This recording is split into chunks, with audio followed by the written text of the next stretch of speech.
Can everybody see the PowerPoint? I'm just going to scoot this just 1 minute. Just a minute. Okay. And then I'm going to give you a couple examples of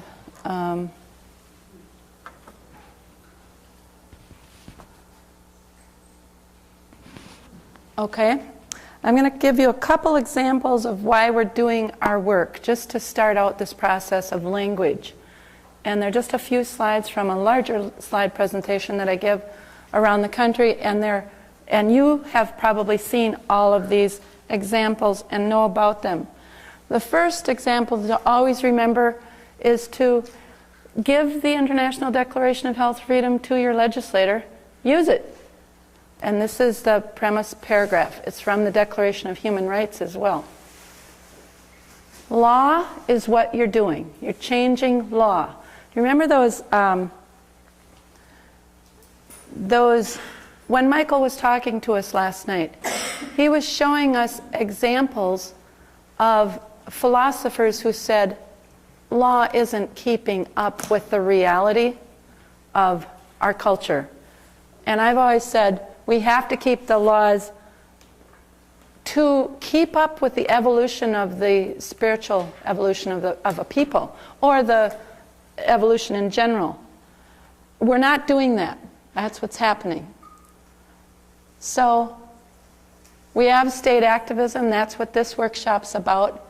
And a lot of the issues come up because people are going to jail or they're being fined, practicing medicine, practicing dietetics, practicing naturopathy, practicing massage therapy, and practicing acupuncture. Anybody heard of anybody going to jail or being fined for doing those things?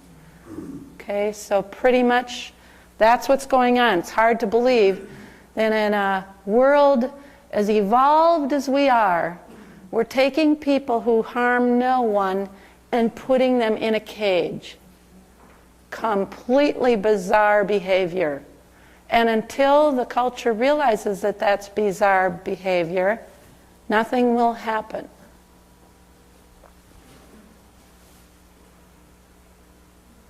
The other thing that's happening is some of our most learned people that have gone to medical schools, that have gone to naturopathic schools, that have gone to acupuncture schools, and they're licensed by the state, if they step outside of the conventional evidence-based medicine standards of care, whatever they're held to, and they want to be innovative, they lose their livelihood and their license.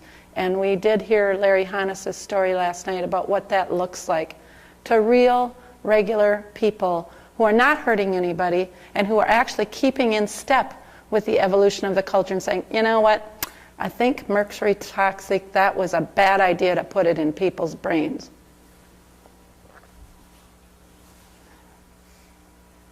So, Michael told us the definition of the practice of medicine. Offers to undertake, diagnose, cure, advise, prescribe. Real or imaginary is the part that I just freak out about. Any of these things you can go to jail for if you're not on the exemption list and you don't have a medical license. Go ahead. Does providing information without advising also constitute practicing medicine? You might have to argue that in front of a judge.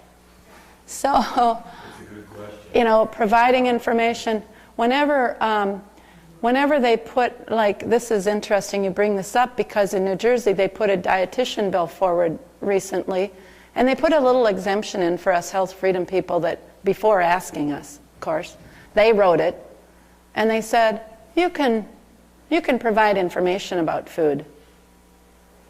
They knew that we may lose that because the word recommend and advise isn't in there.